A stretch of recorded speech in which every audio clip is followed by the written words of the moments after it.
Good morning my dear students. जैसा कि अब तक आप लोगों ने पूरी मैकेनिक्स फिजिक्स लेक्चर सीरीज में मैकेनिक्स का बहुत अच्छे से आनंद उठाया है।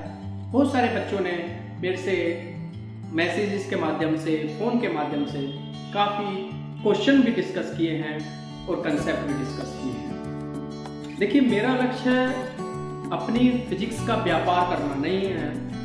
मेरा टारगेट, मेरा लक्ष्य सिर्फ ये है कि कैसे मैं फिजिक्स की भाषा से, इस फिजिक्स के प्रयोग से, एक्सपेरिमेंट से एक बच्चे के माइंड को एक बच्चे के माइंड को ट्रेन या उसकी स्किल्स को कैसे डेवलप कर सकता हूं। मात्र एक लक्ष्य है मेरी इस टीचिंग का। आज फिजिक्स की श्रृंखला में मैं आप लोगों से डिस्कस करूंगा मैग्नेटिज्म। आज हम लोग आईआईटी और मेंस, एडवांस या फिर नीट के मैग्नेटिज्म के कंसेप्ट को जानेंगे। मैग्नेटिज्म में भी एक ऐसा कंसेप्ट जो बच्चों को बहुत ज्यादा प्रॉब्लम करता है। कंसेप्ट 1 से स्टार्ट करते हैं और कंसेप्ट जानते हैं। उससे पहले कंसेप्ट को जानने से पहले सबसे पहले हम डिस्कस कर लें अबाउट ऑफ चार्ज। देखिए, आपको भी पता है एक फंडामेंटल प्रॉपर्टी होती है मैटर की, जो उस मैटर के नेचर को डिस्क्राइब करती है कि चार्ज इलेक्ट्रिक नेचर का है कि मैग्नेटिक नेचर का है। एंड सेम लाइक दैट, जब हम लोग मैग्नेटिज्म पढ़ते हैं तो वहां भी हम लोग दो टाइप के चार्जेस की बात करते हैं, पॉजिटिव मैग्नेटिक चार्ज और नेगेटिव मैग्नेटिक चार्ज। एक्चुअल में वैसे देखा जाए तो this is the hypothetical concept. ये हाइपोथेटिकल कंसेप्ट है एक्चुअल में, क्योंकि चार्ज फंडामेंटल प्रॉपर्टी जब मैटर के बारे में बताया गया कि भाई पॉजिटिव चार्ज और negative charge as well as similar, हम लोगों ने मैग्नेटिज्म में भी बोला कि पॉजिटिव मैग्नेटिक चार्ज और नेगेटिव मैग्नेटिक चार्ज। जैसे ऐसे समझिए कि हम इलेक्ट्रोस्टैटिक्स के अंदर किसी यूनिफॉर्म इलेक्ट्रिक फील्ड में जब कोई चार्ज रखते थे, प्लेस करते थे, तो उसके ऊपर कितना फोर्स लगता था, कितना फोर्स एक्सर्ट होता था, F=QE।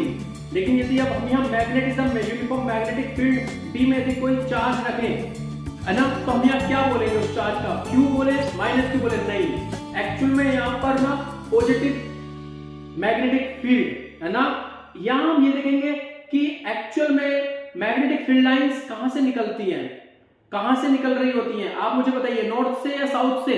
तो यहाँ पर मैग्नेट्स के दोनों पोल, एक को हम positive magnetic charge as consider कर रहे हैं और दूसरे को नेगेटिव चार्ज कंसीडर कर रहे हैं, और उनकी पोल स्ट्रेंथ को हम लोग स्मॉल m से दिखा रहे हैं। किससे दिखा रहे हैं बच्चों?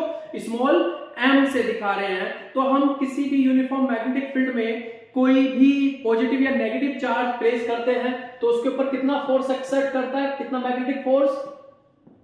mb। समझ में बात आ रहा है मेरा? तो अब उस यूनिफॉर्म मैग्नेटिक फील्ड में उस चार्ज का पाथ, उसकी ट्रेजेक्टरीज कैसे होती हैं, ये किस बात के ऊपर डिपेंड करेगा, वही आज हम लोग कंसेप्ट में पढ़ने वाले हैं। तो हमारा कंसेप्ट है path of A charge particle, path of A charge particle in uniform magnetic field. Uniform magnetic field कि किसी भी चार्ज पार्टिकल्स का path in uniform magnetic field क्या होता है।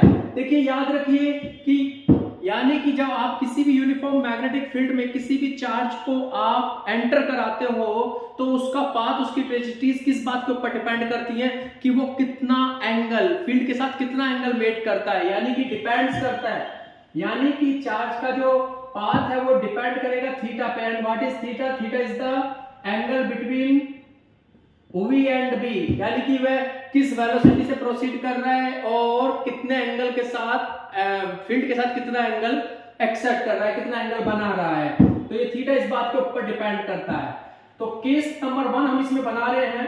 केस नंबर 1 है कि यदि मैं थीटा की वैल्यू 0 डिग्री या फिर 180 डिग्री, 0 डिग्री मतलब पैरेलल टू द फील्ड, है ना, अलोंग द फील्ड, या फिर opposite to the field, parallel या फिर एंटी पैरेलल। फॉर एग्जांपल कि मैं एक यूनिफॉर्म मैग्नेटिक फील्ड ले लेता हूं। आपके सामने मैंने एक यूनिफॉर्म मैग्नेटिक फील्ड लिया और मैं यहाँ पे कोई पॉजिटिव नेगेटिव चार्ज है, ठीक है, उसको 0 डिग्री पे जा रहा हूं, 0 डिग्री पे एंटर कर रहा हूं। तो आप ही बताइए, यदि एंगल का वैल्यू 0, तो आपने एक फॉर्मूला पढ़ा था F=QVV sin थीटा। यदि मैं साइन थीटा थीटा की वैल्यू यदि मैं 0 डाल रहा हूं तो मैग्नेटिक फोर्स का वैल्यू कितना आ गया बच्चों? अरे बोलो यार, कितना है? 0 ना। तो इसका मतलब है अनडेविएटेड हुए पार्टिकल्स क्या करेगा? स्ट्रेट लाइन मोशन करेगा। कौन सी मोशन करेगा? स्ट्रेट लाइन मोशन में निकल जाएगा। या फिर ऐसे करें कि 180 डिग्री पे डालें इसको, 180 डिग्री प्लेस करें तो क्या होगा? वो एंटी पैरेलल करें तो भी अनडेविएटेड हुए वो स्ट्रेट लाइन पाथ को फॉलो करेगा। तो बताइए कि आप केस नंबर 1 से सेटिस्फाइड हैं? यहां तक आपको कोई प्रॉब्लम है? नहीं? तो केस नंबर 2 आप अगली वीडियो में देखिए।